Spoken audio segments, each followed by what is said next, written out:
God Talk Unfiltered. Okay, how do I even start this story?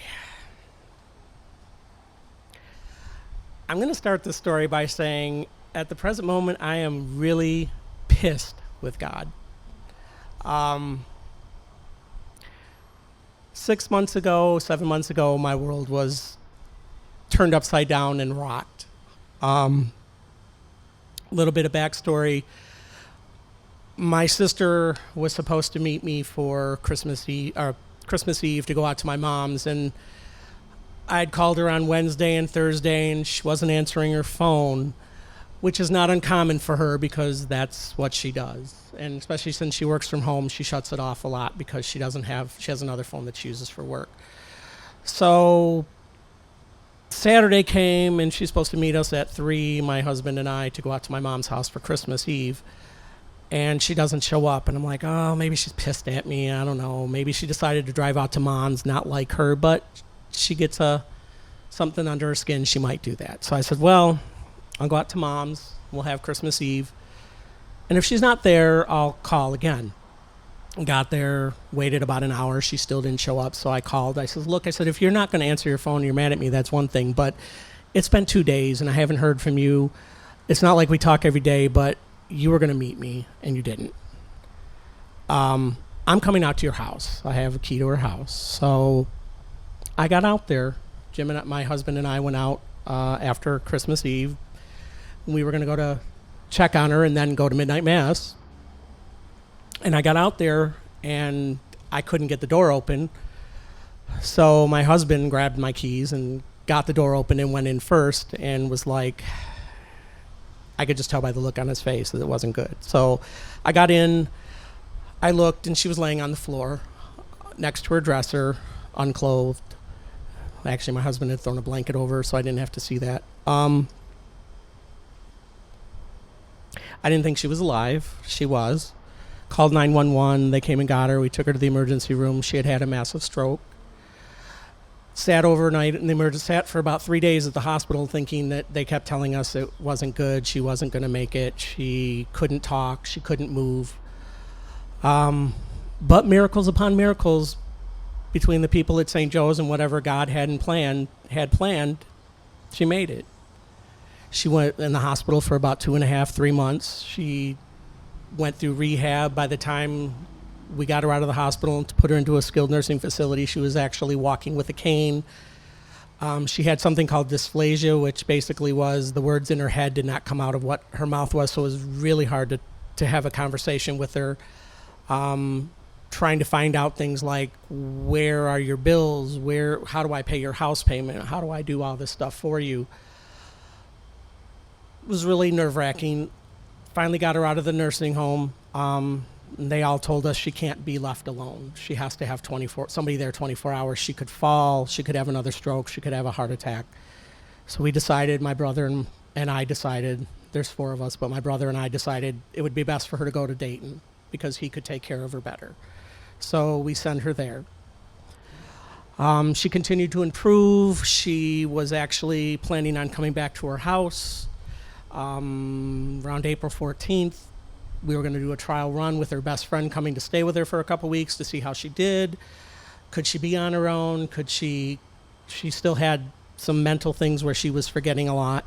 I had lots of discussions with her on how I felt it's not the right time. You shouldn't be by yourself. And she would just basically tell me to get lost and that whatever. So called her one night, was working on some of her bills, and had made an arrangement with one of the hospitals because she had like gargantuan hospital bills, and made an arrangement, called her to tell her about it, and she just went off on me.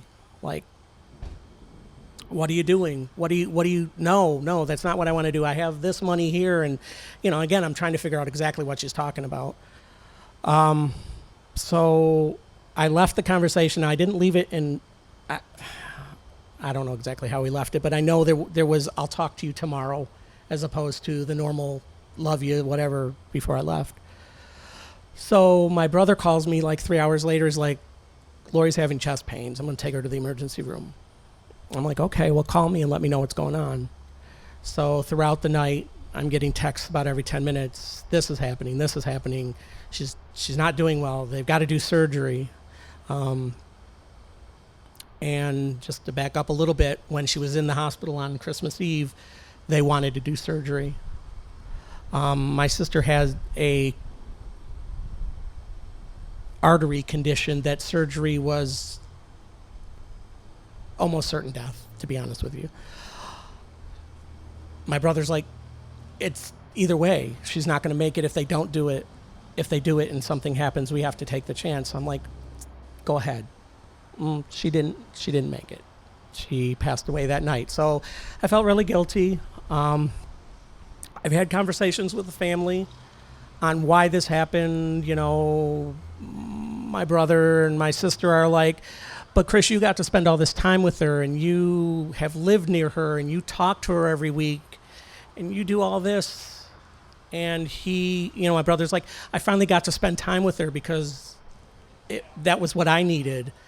And I'm like, well, that's all great for you guys, but I'm motherfucking pissed. I am motherfucking pissed at God.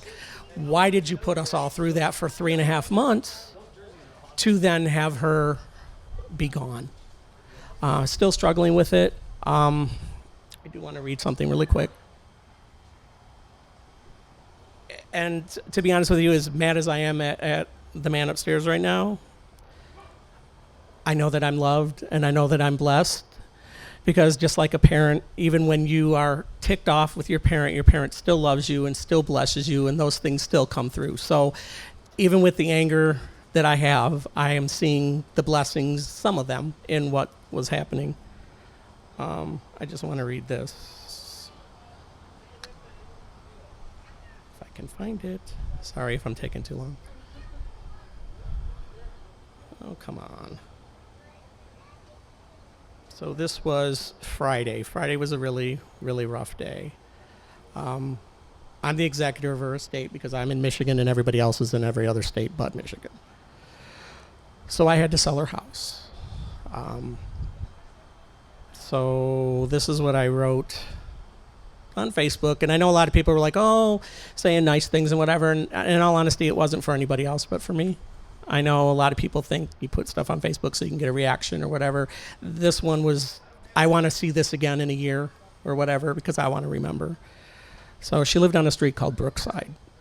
I said, bye-bye, Brookside. Not going to lie, today was really hard. I sold my sister Lori's house today. I walked through this morning before the buyers came through and did their final walkthrough and said a prayer and had a short conversation with Lori, hoping she was okay with everything that had transpired since she had hit the stroke in December and then passed away in April. This is a big part of closure for this whole situation, and this is not easy. I miss her. I haven't even been able to delete the messages off my phone yet. I still want to hear her voice. I'll miss her house, and even though taking care of it has been challenging, it has kept her alive in my mind. But now I need to move that aliveness closer to my heart. As hard as it has been, there have been so many blessings and lessons I've learned from this. I'm really much stronger than I thought I was. It's been hard, but I've been able to keep up with this, and I'm still keeping up with the estate. I have an amazing support system, including my husband, Jim, my sisters, especially my sister Pat, who has had to endure my endless phone calls at all hours of the day. The rest of the family who's been there for me in ways that I couldn't even imagine.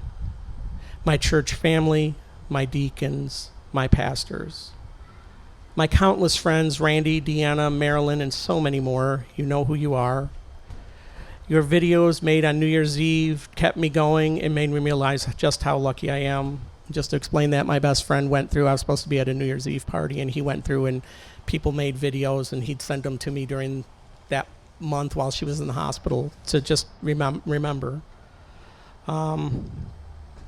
Also, I see God's hand in the new owner. She reminds me of Lori. She's genuinely excited about the house. She has a dog, and she has a boyfriend that loves gardening.